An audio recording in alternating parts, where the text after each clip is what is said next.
ओशो, प्रभु प्रेम दीवाना क्यों बना देता है और क्या करे। प्रेम यानी दीवानगी, प्रेम यानी पागलपन, प्रेम यानी तर्क के बाहर हो जाना, प्रेम यानी बुद्धि की झंझटों से छूट जाना, बुद्धि की सीमाओं का अतिक्रमण कर जाना। प्रेम यानी एक तरह की शराब, एक तरह की मस्ती जो तुम अपने भीतर ही निर्मित कर लेते हो। तुमने प्रेमी की आंख देखी, सदा पिए पिए मालूम पड़ता है। तुमने प्रेमी के पैर देखे, कहीं रखता कहीं पड़ते हैं, सदा डोला डोला रहता है। प्रेम की कीमिया यही है कि तुम अपने ही भीतर शराब को पैदा करते हो, तुम्हारे भीतर ही शराब पैदा होने लगती है, फिर किसी मधुशाला में जाना नहीं पड़ता, तुम स्वयं ही अपना मधु निःसृत करने लगते हो। तो दीवाना तो प्रेमी हो ही जाएगा। साधारण प्रेम दीवाना बना देता है, तो परमात्मा के प्रेम की तो बात ही क्या कहनी। किसी मनुष्य के प्रेम में पड़ जाओ और दीवाने हो जाते हो। वृक्षों के प्रेम में पड़ जाओ और इनके सौंदर्य के प्रेम में पड़ जाओ और तुम्हारे भीतर दीवानगी आ जाती है। कवियों को देखा, फूल, तारों, बादलों के प्रेम में पड़कर कैसी मस्ती में डूब जाते हैं। जहाँ भी प्रेम है वहाँ मस्ती है। फिर परमात्मा का प्रेम तो परम प्रेम है, तो परम मस्ती है। कल मैं एक गीत पढ़ रहा था, एक प्रेमी परमात्मा से कह रहा है कि मैंने जो इस स्त्री को प्रेम किया है, इसमें मेरा कसूर नहीं है, वह स्त्री ही ऐसी थी। ऐसा सौंदर्य प्रभु कि अगर तुम भी देखते तो तुम भी चकित हो जाते, तुम भी अवाक रह जाते। जुर्म अगर हुस्न नजर है तो गुनहगार हूँ मैं, दावरा इसके सिवा मेरी खता कुछ भी नहीं थी नजर में मेरी। शादाबी ए जन्नत लेकिन कितनी शादाब थी वो राहगुजर क्या कहिए। दावरा तेरी मशियत के तकाजों की कसम वाकई दिल पे बड़ा जबर किया था मैंने, मुझको मालूम था आवारा निगाही का माल, लेकिन उस शौक का अफसूने नजर क्या कहिए। दावरा मेरी नजर में थी तेरी शान जलाल, लेकिन ए काश दिखा दूं तुझे उसका भी जमाल। दावरा कितने दिल आवेज थे उसके खतोहाल, और फिर उस पे मेरा हुस्न नजर क्या कहिए। जुर्म अगर हुस्न नजर है तो गुनहगार हूँ मैं। प्रेमी कह रहा है कि अगर सौंदर्य को देखने वाली आंख में कोई जुर्म है तो मैं गुनहगार हूँ, मैं अपराधी हूँ। जुर्म अगर हुस्न नजर है तो गुनहगार हूँ मैं। दावरा हे प्रभु, हे न्यायकर्ता, हे ईश्वर, दावरा इसके सिवा मेरी खता कुछ भी नहीं, मेरा और कोई कसूर नहीं है। सौंदर्य था और मेरे पास आंख है सौंदर्य को परखने की, तो मैं क्या करता। जुर्म अगर हुस्न नजर है तो गुनहगार हूँ मैं। दावरा इसके सिवा मेरी खता कुछ भी नहीं थी नजर में मेरी शादाबी ए जन्नत लेकिन। प्रेमी कहता है कि मुझे पता है कि तेरा स्वर्ग बड़ा प्यारा है, और मुझे ये भी पता है कि स्वर्ग में बड़ी खुशियां हैं और बड़ा सौंदर्य है, मगर फिर भी क्या कहूँ, थी नजर में मेरी शादाबी ए जन्नत लेकिन। स्वर्ग की प्रफुल्लता का मुझे पता है और मेरे ख्याल में थी बात।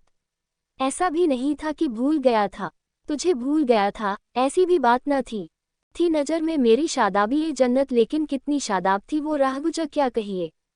लेकिन उसकी गली भी बड़ी प्यारी थी, मैं तुझसे क्या कहूँ, तेरा स्वर प्यारा है वह मुझे मालूम है, और भूल भी नहीं गया था, लेकिन फिर भी उसकी गली बड़ी प्यारी थी।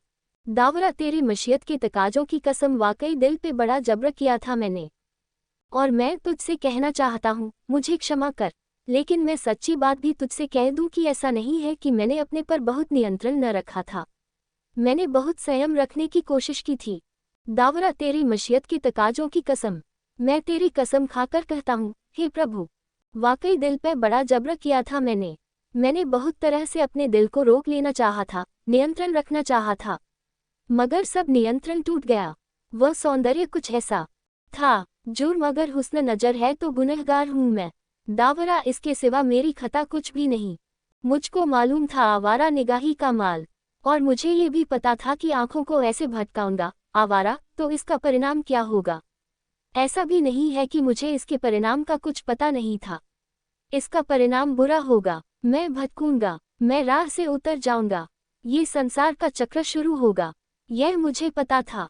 मुझको मालूम था आवारा निगाही का माल, लेकिन उस शोक का अफसूने नजर क्या कहिए, पर उसकी आंख, उस सौंदर्य का कहना क्या, ये भगवान से कह रहा है प्रेमी। दावरा मेरी नजर में थी तेरी शान जलाल, और मुझे पता है तेरा तेज पता है, तेरी भव्यता पता है, कुछ ऐसा नहीं कि मैं तुझे नहीं जानता, तेरी भव्यता का मुझे स्मरण है।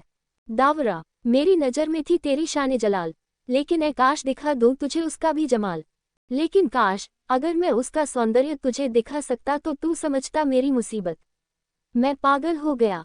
दावरा कितने दिल आवेज थे उसके खतोहाल, और कितने लोग दीवाने थे, कोई मैं अकेला दीवाना था, उसके नाक नक्श को देखकर कितने लोग दीवाने थे। दावरा, कितने दिल आवेज थे उसके खतोहाल, और फिर उस पे मेरा हुस्न नजर क्या कहिए।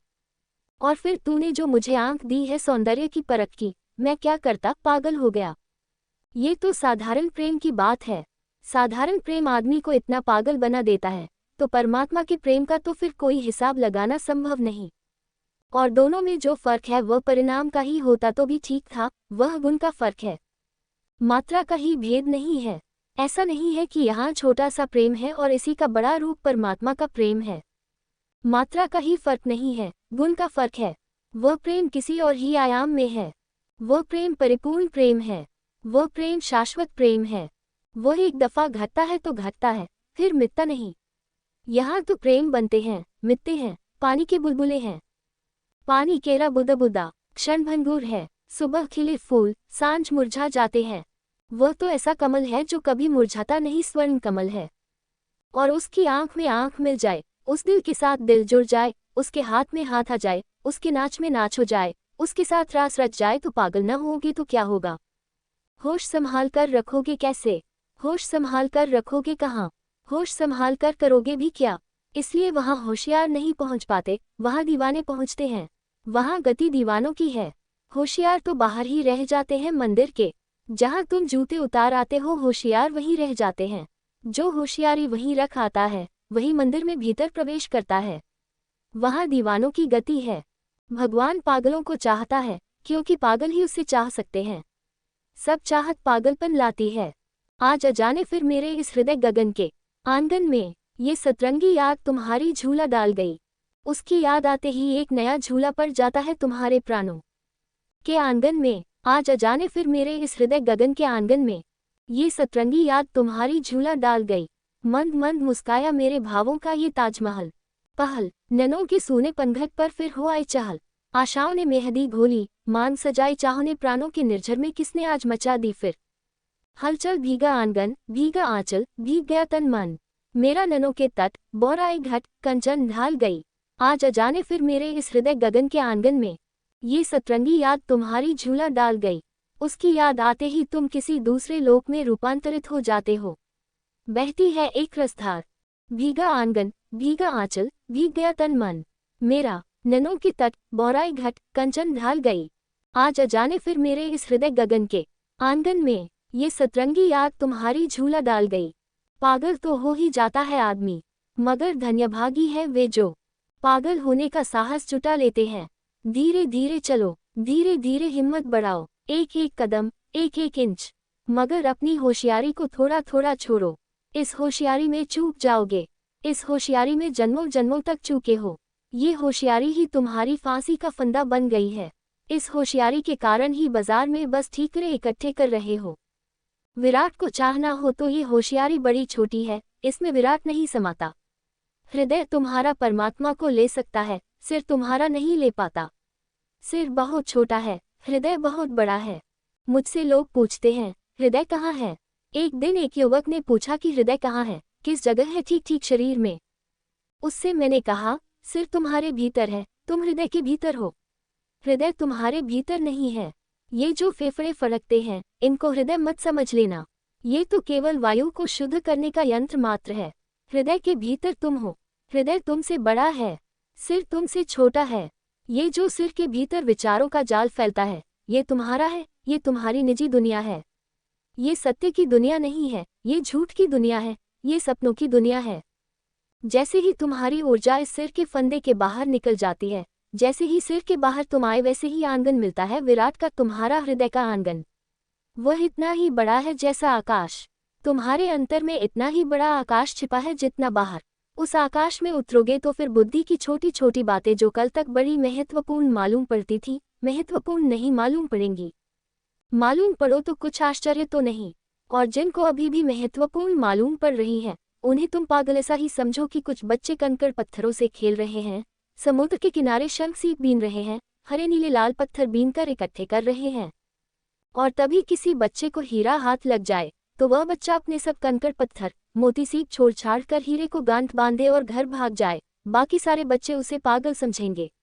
वे कहेंगे, ये भी पागल है, दिन भर इन्हीं सीपियों को शंखों को बीने में बिताया और अब सांड सब छोड़ छाड़ कर भाग गया, पागल है। उन्हें पता नहीं, उसे हीरा हाथ लग गया है। कंकड़ पत्थर अब करना क्या है। कबीर ने कहा है, हीरा पायो गांठ गठी आयो। जैसे ही हीरा मिला कि आदमी फिर गांठ में रख लेता है। फिर कहाँ, और कल तक जो चीजें मूल्यवान मालूम होती थी वे एकदम निर्मूल्य हो जाती हैं।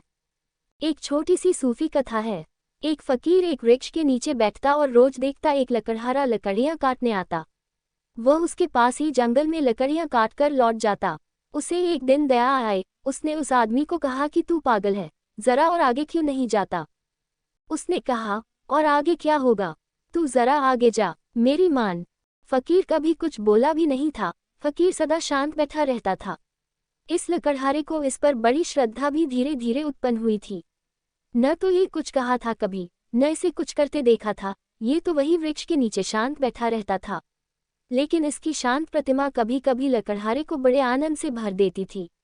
कभी कभी वह 2 रोटी भी घर से इसके लिए ले आता था।